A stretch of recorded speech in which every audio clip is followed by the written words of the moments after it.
परमेश्वर ने चरवाहों के थ्रू, मछुआरों के थ्रू, चुंगी लेने वाले के थ्रू इस किताब की रचना की। इसे लिखने वाले लोग बहुत ऑर्डिनरी लोग थे। कई लोग पूछते हैं, ब्रदर क्या बाइबल इंसान ने लिखी? बिल्कुल नहीं, वो पवित्र आत्मा ने लिखी, सिर्फ इंसानों का उपयोग किया गया। जैसे आज भी अगर आप एक केक बना रहे हो, पर खुदा आपको कह रहा है मैं एक केक बना के तुझे देता हूं, ये मैं बनाऊंगा, सिर्फ तुझे बांटना है, तो आप ये नहीं कह सकते हो कि ये केक मैंने बनाया, क्योंकि वो सिर्फ आपको बांटने के लिए कहा गया है।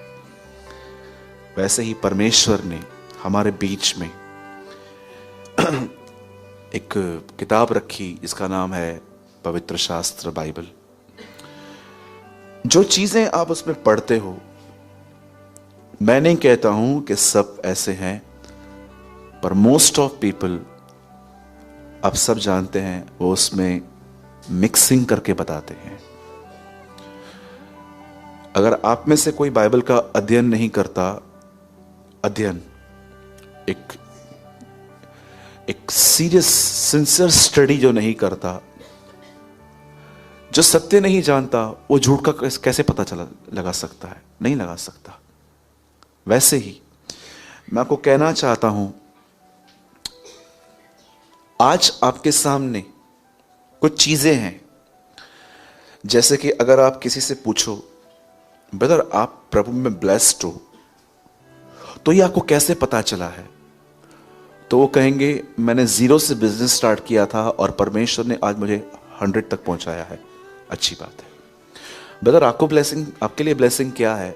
मेरे लिए ब्लेसिंग ये है कि जब मैं प्रभु में आया तो मेरे को टीबी थी और मेरी टीबी उतर गई। वंडरफुल।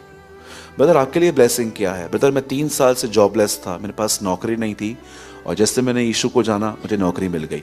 वंडरफुल। हम बिल्कुल इस चीज का इनकार नहीं करते कि ये सब खुदा ने नहीं किया, 100% ये प्रभु ने किया है। पर मैं आपको बताना चाहता हूं, अगर आप इन्हीं चीजों को आशीष समझ के बैठ गए हो तो आप कुछ मिस कर रहे हो। आप जानते हो, आपको कैसे पता चलेगा कि परमेश्वर एक व्यक्ति को आदर दे रहा है? आप किसी से भी ये सवाल पूछो, आपको पता है आंसर क्या मिलेगा? ब्रदर मैं ऐसा समझता हूं कि परमेश्वर अगर इस आदमी को आदर दे रहा है तो मैं ऐसे देख पा रहा हूं कि ये आदमी प्रभु के द्वारा यूज किया जा रहा है। पर क्या आप इस बात को जानते हो, 7:21 मत्ती में वो लोग जो यूज किए गए थे वो नरक भेजे गए थे। अगर आपको लगता है कि एक व्यक्ति परमेश्वर के द्वारा इस्तेमाल किया जा रहा है, ये प्रभु की ओर से उसको आदर मिल रहा है, तो मैं आपको बताना चाहता हूं, आप अब तक शायद कुछ बातें नहीं जानते। मैं आपको बताना चाहता हूं आज की शाम कि अगर आप सच में जानना चाहते हो कि एक आदमी को जब परमेश्वर आदर देना शुरू करता है तो कैसे दिखाई देता है, तो आज जान लो। जब परमेश्वर आपके अंदर अपने स्वभाव को डाले, ये उसका आदर है। 1550 प्रतिज्ञाएं हैं बाइबल में, और जानते हो 1550 प्रतिज्ञाओं का 1550 प्रतिज्ञाएं का लक्ष्य क्या है, कि वो प्रतिज्ञाएं क्यों दी गई हैं? मैं चाहता हूं आप बाइबल मत खोलिए, मैं इसके बाद आपसे खुलवाऊंगा। 1550 प्रतिज्ञाएं बाइबल में क्यों मिली? वो बाइबल के एक वचन में लिखी गई हैं कि ये इसलिए मिली हैं। सिर्फ आप खोलिए ब्रदर, और कोई नहीं खोलेगा। 2 पीटर चैप्टर 1 और उसका 3rd वर्स। 4 लाइट्स बंद कर दे पंकज। देखिए यहां पर क्या लिखा है। पहले हिंदी पढ़ लेते हैं, then I read in English, क्योंकि उसके ईश्वरीय सामर्थ्य ने 4 सॉरी, जिनके द्वारा उसने हमें बहुमूल्य और बहुत ही बड़ी प्रतिज्ञा के प्रतिज्ञाएं दी हैं, ताकि इनके द्वारा तुम इस सड़हास से छूटकर जो संसार में बुरी अभिलाषाओं से होती है, ईश्वरीय स्वभाव के सहभागी हो जाओ। पतरस अपनी पत्री में एक वचन में बताता है कि तुम जितनी भी प्रतिज्ञाएं पढ़ रहे हो वो सिर्फ एक वजह से मिलती हैं, ताकि तुम परमेश्वर के स्वभाव के सहभागी हो सको। ब्रदर इंग्लिश पढ़िए। Through which he also gave us the very great and rich gifts that he promised us. With these gifts you can share in being like God. And so you will skip the run that comes to people in the world because of the evil things they want. आज मैं आपसे पूछना चाहता हूं, क्या every day परमेश्वर आपके अंदर अपनी सहन करने की ताकत डाल रहा है? क्या प्रतिदिन परमेश्वर एक सिंपल मैं आपको बात बताता हूं, जब परमेश्वर आपके अंदर अपना स्वभाव भरना शुरू करता है, जानते हो आपको क्या होता है? सोचो, आप 2 दिन से किसी को बर्दाश्त कर रहे हो और अब आपके अंदर रेडी हो चुका है किसी को कंप्लेन करने का कि ये ऐसे करते हैं, पर अचानक आप ये देख रहे हो कि वो आपको परेशान कर रहे हैं, पर आप अंदर से प्रभु की आराधना कर रहे हो। प्रभु, मैं आपको धन्यवाद देता हूं, शायद ये आदमी मुझे नम्र होने में मेरी मदद कर रहा है। अचानक ये क्या हो गया आपको? That is the nature of God. That's nature. कोई आपको देके गया, प्रभु आपका धन्यवाद इसने मेरी मदद की, पर किसने आपको सताया, तो क्या आप बोलते हो प्रभु आपका धन्यवाद क्योंकि इसके द्वारा आप मुझे नम्र कर रहे हो? ये अचानक क्या हुआ? आप जिस जगह पे कंप्लेन करते थे, आप उन्हीं जगहों पे आज धन्यवाद देना शुरू करते हो। ये साइन है कि परमेश्वर ने आपको अपना नेचर दिया है। ये उसका सच्चा आदर है कि उसने आपको वो चीज दी है जो उसके पास है। Part taking a divine nature of God जिसे कहते हैं। क्या आपको परमेश्वर दुनिया से लेकर मसीह में इसलिए आया ताकि आप सिर्फ ज्ञान इकट्ठा करो, कि इसलिए लेकर आया ताकि आप उसकी परिपूर्णता में आओ? वो मिस्र से निकले, जंगलों में घूमने के लिए नहीं निकले थे, वो एक देश को पजेस करने के लिए निकले थे, पर वो नहीं कर पाए। आप अगर संसार से निकलकर कलीसिया में आए हो तो सिर्फ इन कुर्सियों पे बैठने के लिए नहीं आए हो ताकि आप बाइबल को और सिर्फ बेहतर तरीके से जान पाओ। अच्छा इसका मतलब ये था, अच्छा इसका मतलब ये था।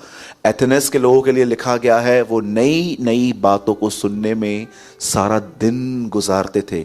हम सिर्फ कलीसिया में इसलिए नहीं आते हैं ताकि हम आज कुछ बेहतर सुनने पाएं, पर हम इसलिए आते हैं ताकि वो नगर कनान जो यीशु मसीह को दर्शाता है उसको हम पजेस कर सकें।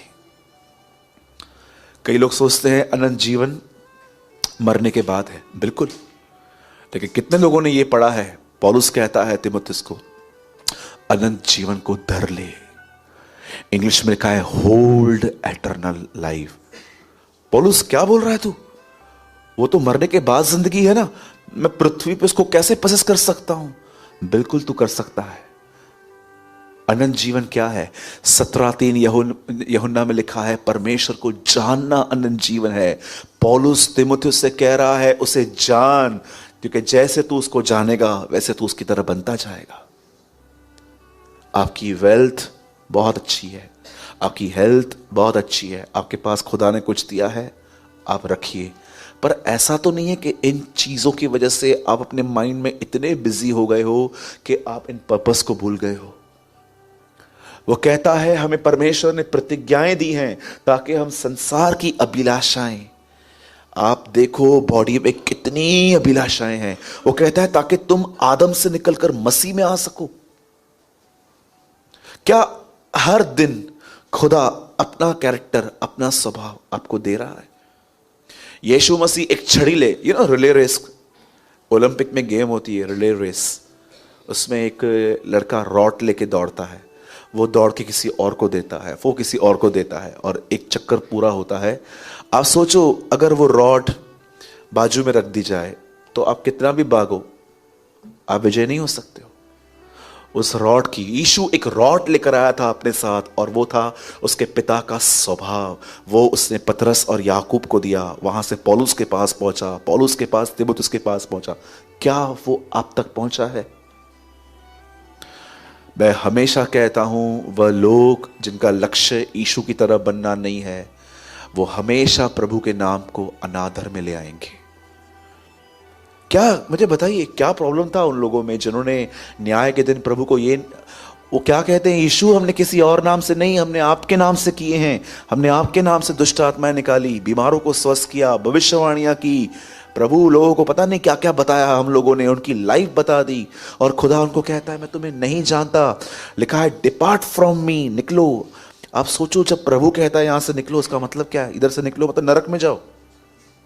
क्या ऐसा हो सकता है कि परमेश्वर एक व्यक्ति को सामर्थ्य तौर से इस्तेमाल कर रहा है पर न्याय के दिन उसे नरक भेज रहा है?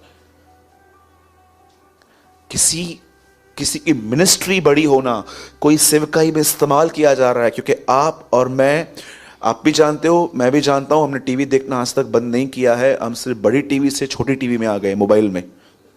होल डे हम यूट्यूब पे देखते रहते हैं क्या क्या आया है, क्या क्या नहीं आया है, क्या क्या आया है, क्या क्या नहीं आया है। तो ये तो झूठ बोलना बंद ही कर दीजिए, मैं टीवी नहीं देखता हूं। आप सब देखते हैं टीवी। आप जानते हैं, कभी कभी आप देखते हैं, आप बड़ी बड़ी सेवकाइयां देखते हैं, तो आप क्या सोचते हैं? ओ माइटी मैन ऑफ गॉड, ये माइटी मैन ऑफ गॉड को ही कहा गया, मैं तुम्हें नहीं जानता। यू नो, तो ब्रदर आप क्या बोलना चाहते हो? जो बड़ी बड़ी सेवकाइयां हैं प्रभु की तरफ से नहीं है? बिल्कुल भी नहीं कह रहा हूं मैं ऐसा। मैं सिर्फ ये समझाने की कोशिश कर रहा हूं आपको, क्या कोई भी सेवकाई आपको इस तरफ लीड करती है to be like God, to be like Christ? सोचो, जिस जगह पे आप हमेशा शिकायत करते हो, अचानक आप वहां पर धन्यवाद देने लगे हो प्रभु को। क्या खुदा ने आपको बदला है? क्या रियल ब्लेसिंग है ये?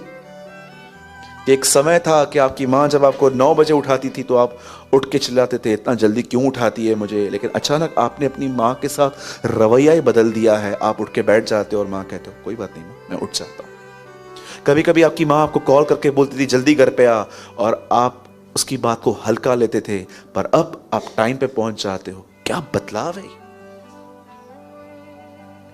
That is blessing. मसीह लोग इन चीजों से वंचित हैं आज। वो सिर्फ एक्सटर्नल थिंग्स को सिर्फ देखते हैं। यीशु ने दाखरस बनाई, यीशु ने ये बनाया। आपको पता है कंप्लेन करना कोई छोटी बात नहीं है। इजरायली जब नाश हुए तो उनके नाश होने का इतिहास कुरिन्थियों में पौलुस बताता है। वो व्यभिचार करते थे, मूर्ति पूजा करते थे, लालच करते थे। चौथी चीज लिखा है वो खेलते कूदते उठे और पिकनिक बना रहे थे। और 5वीं चीज लिखी है वो कुड़कुड़ाते थे, कंप्लेन्स करते थे। आप जानते हो जब आप कंप्लेन करते हो आप क्या कहते हो प्रभु को? प्रभु ये ऐसे कर रहे हैं। आपको पता है जब आप कंप्लेन करते हो प्रभु को आप क्या बोलते हो? प्रभु तू कमजोर है इस समय और शैतान ताकतवर है। जब आप प्रभु को धन्यवाद देते हो तो सिर्फ ये धन्यवाद नहीं है। जब आप ऐसी सिचुएशंस में से निकलते हो जो बहुत टफ हैं, उसके बाद भी धन्यवाद देते हो, ये सिर्फ धन्यवाद नहीं है। आप प्रभु को ये कहते हो, धन्यवाद प्रभु, क्योंकि मैं जानता हूं आज भी आप सबके ऊपर है। हर चीज के पीछे कुछ आत्मा है। तो मेरी प्रार्थना है कि आप इस तरह की आशीषों को भी समझ पाओ जो मसीह में है, न केवल एक्सटर्नल थिंग्स, ये मिलेगा वो मिलेगा। यीशु ने कहा तुम उसके राज्य की खोज करो, बाकी सारी वस्तुएं मिल जाएंगी। अब आप सोचो, खाना पड़ा हुआ है, खाने से पहले कॉम्प्लीमेंट्री आती है, चना सिंगदाना आता है ना, पापड़ वगैरह देके जाते हैं। अब आप सोचो खाने का प्रचार करें कि हम कॉम्प्लीमेंट्री का प्रचार करें? जो चीजें खुदा ने कही हैं ऐसे ही मिल जाएंगी। अब उनको मैं क्या बताऊं? लेकिन जो चीजें हमें पानी है मैं उनके लिए बताऊंगा। ठीक है।